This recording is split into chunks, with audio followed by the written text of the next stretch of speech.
আচলতে প্ৰথমতে একদম সাংসদ মহোদয়লৈ একদম অন্তৰৰ পৰা ধন্যবাদ জনাইছোঁ, সেৱা জনাইছোঁ। তেখেতসকলে এই দাদাসকল যিসকল লাগি আছে, ছাৰ আছে, বহুত মানুহ আছে, তেখেতসকলৰ জুবিন গাৰ্গৰ প্ৰতি যিটো ভাল পোৱা, সেই ভাল পোৱাটোৰ প্ৰতিফলন আজি আচলতে এইটো চাগে নৰ্থ ইষ্টত প্ৰথম ইমান ফাৰ্ষ্ট প্ৰজেক্ট হ'ব আৰু ইমান ধুনীয়া বঢ়িয়া একদম গছ গছনিৰে ভৰু, চাৰিওফালে নাহৰ লগাইছে, এম্পি থিয়েটাৰ, ৰেষ্ট হাউচ, ইয়াতে জুবিন গাৰ্গৰ ব্ৰঞ্জৰ মূৰ্তি হ'ব 15 ফুট তেওঁৰ। মানে একদম সুখী হৈ গৈছোঁ, ভাল লাগি গৈছোঁ মনটো, কিবা এটা মানে চব পাহৰি গৈছোঁ, ইমান সুখী হৈছোঁ ক'বলৈ ভাষা নাই। আৰু সকলোলৈকে শুভেচ্ছা জনাইছোঁ, খুব সোনকালে হৈ উঠক আৰু আমি এদিন সকলো আকৌ নিশ্চয় আহিম গৰিমাৰ সৈতে। ইয়াতে আমাৰ এম্পি থিয়েটাৰ হ'ব, কেতিয়াবা আমি বিচাৰিম যে যন্ত্ৰ আহক এদিন ইয়াতে। মইতো তেওঁলোকে নিবিচাৰা আগতে মই অলপ আগতে কৈ দিলোঁ যে এম্পি থিয়েটাৰ যোনদিনা ষ্টাৰ্ট হ'ব আমি যন্ত্ৰ দি আহিম ইয়াতে। চ' এইটো মই নিজেই কৈছোঁ তাৰমানে। আৰু মানে প্ৰথমতে থেংক ইউ ছ' মাছ বঙাইগাঁও মই সকলোকে যে ইমান ধুনীয়া এটা প্ৰজেক্ট। আৰু মই এতিয়া চবতকৈ আচৰিত পাইছোঁ প্ৰজেক্টটো যে দিনে ৰাতি এতিয়া অহাৰ লগে লগে দেখিছোঁ মিস্ত্ৰীয়ে কাম কৰি আছে, আমাৰ ইঞ্জিনিয়াৰসকল আছে, ইয়াৰে ষ্টাফসকল আছে, মানে এনেকুৱা লাগিছে যে yes they want to complete this project. তাৰমানে সেই উৎসাহটো বা সেই ইনিচিয়েটিভটো মানে খুব মানে দেখি বিৰাট ভাল লাগিছে। আৰু বস্তুটো এনেকুৱা এটা স্পট তাৰমানে যিটো জুবিন গাৰ্গৰ ফেভৰেট স্পট, প্ৰকৃতি।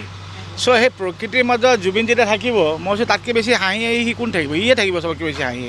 আৰু বঙাইগাঁৱৰ মানুহৰ মাজত এইটোৱে এটা আমি ইয়াতে এইটো দেখিলোঁ যে বঙাইগাঁও জীৱনভৰ জুবিনক বঙাইগাঁও হৈয়ে ৰাখিব তাৰমানে। আৰু জুবিনে এনেও ইমান ভাল পাইছিল বঙাইগাঁওখন।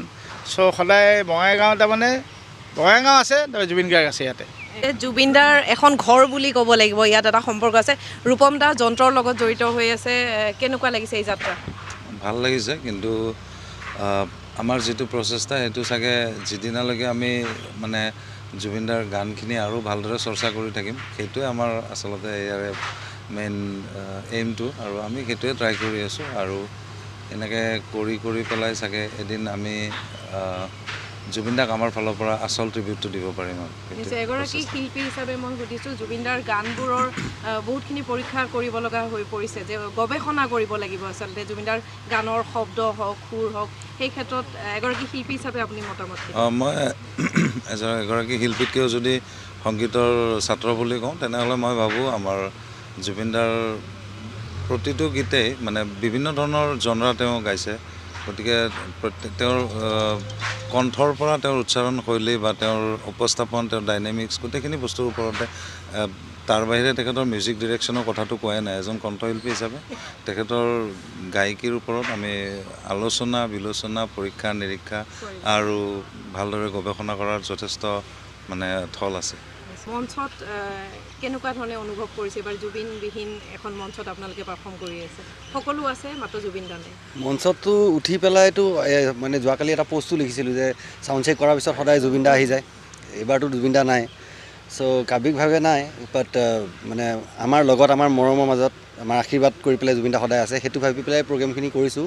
বাট সেই এক্সাইটমেণ্টটো নাই আৰু আগৰ নিচিনা সেই মানে এনথুচিয়াজমটোও নাই। বাট ষ্টিল জুবিনদাৰ গানখিনি চৰ্চা কৰিব লাগিব, আৰু আমি নকৰিলেনো কোনে কৰিব? চ' এইটো আমাৰ দায়িত্ব বুলি ভাবি পেলাই আমি কৰি আছোঁ।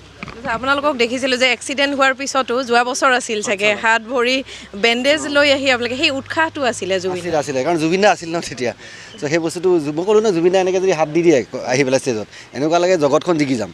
এতিয়া সেই বস্তুটো নোহোৱা হৈ গ'ল যে, চ' সেইটো কাৰণে ষ্টেজত কষ্ট পাওঁ অলপ। সেইটো জীৱনত এটা পূৰণ নহয়। সেইটো কেতিয়াও নহয়, কাৰো লগত আৰু এইটো কেতিয়াও নহয়, হ'বই নোৱাৰে। জুবিন গাৰ্গ এজনে আছিলে আৰু বেলেগ কোনো হ'বও নোৱাৰে, কোনো সেইটো লেভেলত যাবও নোৱাৰে আৰু গাবও নোৱাৰে। বৰ্তমান সময়ত দেখিছোঁ জুবিনদাৰ গীতক লৈ বহু সংখ্যক শিল্পী ওলাই আহিছে, কিছু নতুন শিল্পীও ওলাই আহিছে, আৰু বিতৰ্কও হৈছে, জুবিনদাৰ গানৰ বিকৃতিকৰণ বুলি কৰা হৈছে। সেই বিষয়ে কি মন্তব্য কৰিব? আচলতে অতীজৰ পৰা অসমীয়া আধুনিক সংগীতত বহুত শিল্পী আহিছে গৈছে, সকলো শিল্পী থাকি নাযায়। ডক্টৰ ভূপেন হাজৰিকাদেৱৰ গান আজিও গাই আছে, আজিও শুনি আছে।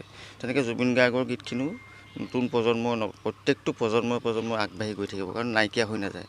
গতিকে মই ভাবোঁ যিসকলে জুবিন গাৰ্গৰ গান গাবলৈ যায়, অলপ হ'লেও শুদ্ধকৈ, বিকৃত নকৰাকৈ কোৱাটো ভাল। সকলোৱে নিজৰ এইটো দায়িত্ব বুলি ভবা ভাল। যদি পাৰফৰ্মেঞ্চ হিচাপে ল'ব বিচাৰিছে, তেতিয়াহ'লে ধুনীয়াকৈ সজাই লওক, মানুহে ভাল পাব পৰাকৈ কওক।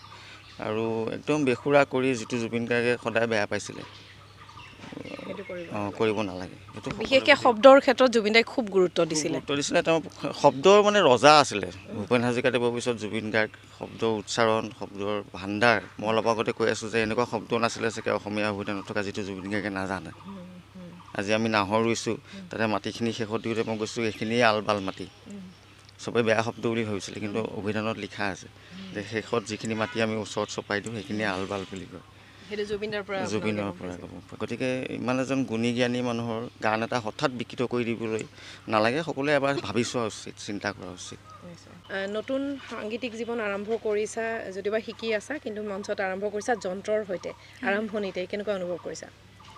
জীৱনত প্ৰথমবাৰ এনেকুৱা অভিজ্ঞতা, আৰু যিগৰাকী সত্তাৰ লগত ইমান বছৰে জড়িত হৈ আছে সেই ব্যক্তিসকলৰ লগত একেখন মঞ্চত পৰিৱেশন কৰাটো আমাৰ বাবে খুব এটি ডাঙৰ কথা। আৰু গীতবোৰ গাবলৈ চেষ্টা কৰিছোঁ জুবিন দাৰ আশীষ লৈ, আশীৰ্বাদ লৈ পেলাই গাবলৈ চেষ্টাহে কৰিছোঁ। কিমান দূৰ হৈছে নাজানো, আৰু এতিয়া ৰাইজৰ পৰা আশীৰ্বাদ বিচাৰিছোঁ। সেয়াই নিশ্চয় সহযোগিতা সদায় আছে, সকলোৰে থাকিব। দুষাৰী লাইন গাই দিব পাৰিবা নেকি জুবিন দাৰ বাবে? আচ্ছা।